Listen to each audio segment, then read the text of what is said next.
Ayan po, pauwi na po at nakuha po kami ng ulam na lain at saka suso po dito sa sapa.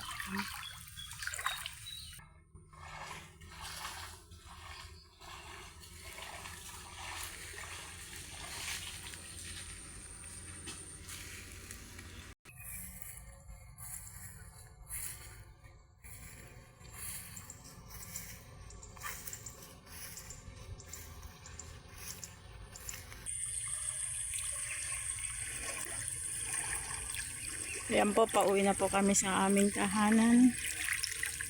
Ito po ang daan sa sapa. Kasi po, ayan po yung masukal. Kaya mas magandang dumaan dito sa sapa. Dito po sa sapa na to ay madai ding pwedeng iulam na makuha kagaya ng pako, lain at saka tulya at saka suso.